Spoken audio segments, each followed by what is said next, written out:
Hi, my name is Macklin, and I'm the Teen Services Librarian at the Ellettsville branch of the Monroe County Public Library. For Pride, we'll be painting pride flags on rocks.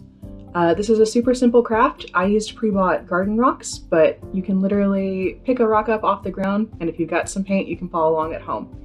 Have fun! Okay, as for supplies that you'll need, I already mentioned that I got these rocks from a gardening store, but you can use whatever you can find. The paints, if they look familiar, I actually got from the Ellettsville Teen Space. They're just cheap acrylic paints, really anything that you have is fine. I used a palette to lay out my paints, but if you don't have one available, you can use pretty much anything as a palette, including a ceramic plate or a piece of cardboard. The first flag that I'm painting here is your standard rainbow pride flag. It's the most common of the pride flags, and it's the one that is most commonly associated with queer culture. It also stands for inclusiveness, as all LGBTQIA folks are welcome in this community.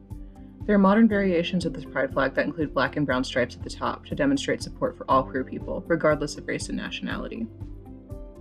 The next flag that I'm painting here is the trans flag. Transgender people are people whose gender does not match the one that was assigned to them at birth.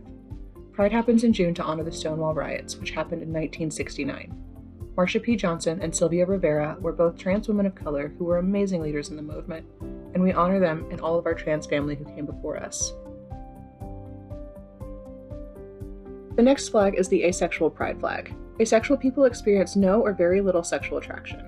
It can be seen as both a sexuality and a lack thereof, depending on how that person wants to define their own sexuality. There are no right or wrong answers. Sexuality and gender are both spectrums, and what you feel now may be different than what you feel later. Or you may be attracted to some people but not others.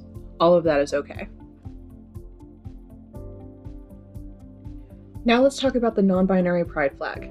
Speaking of gender being a spectrum, non-binary people fall somewhere outside the gender binary. So this means they're not boys or girls, but something else entirely.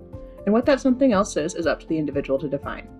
Many non-binary people use they/them pronouns, just like yours truly, but others may still choose to use gendered pronouns or something else entirely. There's no wrong way to be non-binary.